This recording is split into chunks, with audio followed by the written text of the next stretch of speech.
अ, बोलते ना स्टार्टिंग में लंबा लाइन लगा के ऑडिशन देना, जी, फिर जी, जी। काफ़ी रिजेक्शन भी आते हैं, रिजेक्शन हाँ फेस जी, हाँ करना जी। पड़ता है। आपको कितना करना पड़ा? इनिशियली मुझे जब लॉकडाउन चल रहा था तो घर से ही ऑडिशंस ज़्यादातर हुआ करते थे। तो मुझे जैसे तैसे मैंने गूगल पे डाल के कि कास्टिंग एजेंसीज़ या कास्टिंग डायरेक्टर्स, तो मुझे तब उतनी ये परख और समझ भी नहीं थी कि कौन लाइक जेन्युइनली अच्छे प्रोजेक्ट्स की कास्टिंग करता है या मतलब कौन जेन्युइन कास्टिंग डायरेक्टर्स हैं।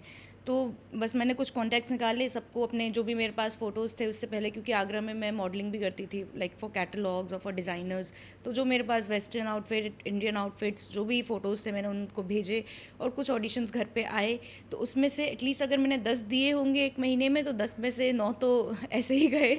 एक में हुआ भी, बट तब क्या था, मेरी एक फ्लैटमेट थी, वो आर्ट डायरेक्टर हैं, तो एड्स में आर्ट डायरेक्टर हैं। तो मैंने उनसे एक बार कंसल्ट किया कि दीदी की सीरियल का ऑडिशन है, क्या जी। लगता है आपको मुझे देना चाहिए? वो कहती है कि देख, अगर तुझे फिल्म में ट्राई करना है तो टीवी का टैग मत ले अपने ऊपर। तो वो पहला जो जिसमें मैं सेलेक्ट हुई थी, जो कि बहुत अच्छा स्टार भारत का कोई शो था, मुझे शो का एग्जैक्टली नाम याद नहीं है। तो वो मैंने ऐसे ही जाने दिया कि नहीं, I am not interested in TV. और उसके बाद फॉर लाइक गुड 1.5 years मुझे ना टीवी में कुछ मिला था, ना मुझे बॉलीवुड में। बॉलीवुड में कुछ मिला। बस इन उसके बाद लॉकडाउन के बाद मुझे अक्टूबर में एक ऐड ज़रूर मिला था, मेरा पहला ऐड था, वो था ऋतिक रोशन के साथ। अरे हाँ क्या जी। बात है! पहले ही ऐड ऋतिक हाँ ऋतिक जी। रोशन के साथ। और उस वहाँ पे मैं सबसे यंगेस्ट थी। उस टाइम पे मैं 22 years ओल्ड थी, और बाकी जितने मेरे को एक्टर्स थे, 5-6 को एक्टर्स और थे उसमें। तो वो सब लाइक 25, 26, 27, 28 इस एज ग्रुप में थे। तो व्हेन दे आस्क्ड मी कि हाउ ओल्ड आर यू, कि मैं कहने बोलो 22। कहते अरे सही है, हम 22 के एज में ये सोच रहे थे कि हमें क्या करना है, कहाँ पे जाएँ, कहाँ पे करें, तो मैं एटलीस्ट फर्स्ट ऐड कर रही हूँ। और जैसा एक थॉट नहीं रहता कि लोग अगर पहला काम मिल जाता है, जो हम छोटे शहरों से आते हैं, कि अरे ऋतिक रोशन के साथ ऐड कर रही हूँ, इसके बाद तो ऐड ही ऐड मिलेंगे, इसके बाद तो काम ही काम काम ही होगा। काम बट वो एक मिथ है, ज़रूरी नहीं है कि ऐसा होगा। हो भी जाता है, इट्स डिपेंड ऑन लक।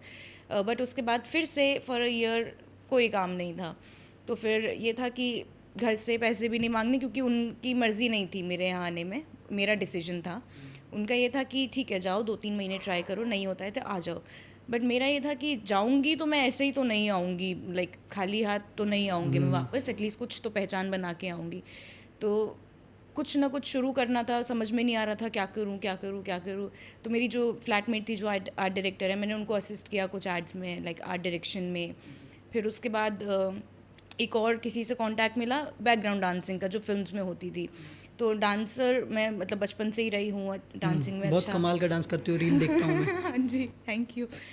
तो उसमें फिर मुझे ये था कि यार बैकग्राउंड डांसिंग ठीक है, किसी को बताऊंगी नहीं, क्योंकि फिर वो हो जाता है कि अरे बैकग्राउंड डांसिंग की है ये वो। तो मुझे इस ऐसे दिन का इंतज़ार था कि जब शायद मैंने कुछ एक्टिंग में कुछ अच्छा कर लिया हो, जी। या लोगों को मैं मेरी पहचान एक्टिंग के एक्टर के तौर पे हो जाए, उसके बाद मैं अपनी जर्नी जो रही है मैं वो बताऊंगी। काफ़ी लेजेंड लेजेंड लोग भी किए हैं हाँ जी, हाँ बैकग्राउंड डांस, जी। रेम्बो डिसूजा। बट वही ना, इमेच्योरिटी उस टाइम पे ये था कि अरे उस टाइम पे इतनी समझ नहीं थी कि अरे हर छोटा बड़ा काम छोटा नहीं होता, मतलब हर कोई काम हर छोटा कोई नहीं काम होता। छोटा नहीं होता। तो तब इतनी मेच्योरिटी नहीं थी, तब तो ये था कि अरे यार ये कर रही हूँ मैं, किसी को नहीं बताऊंगी, शर्म आती थी ये वो। तो मेरा पहला था ब्रह्मास्त्र मूवी में मैंने बैकग्राउंड डांसिंग की थी।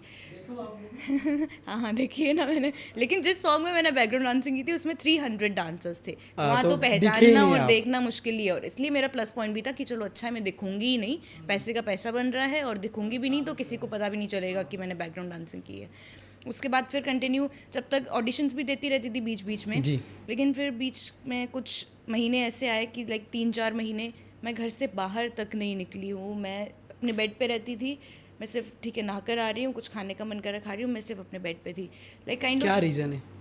अब मैं उसको like, depression is a very big term, लेकिन जितना मैंने उसके बारे में समझा है, जाना है, तो या I was into depression in that 4 months।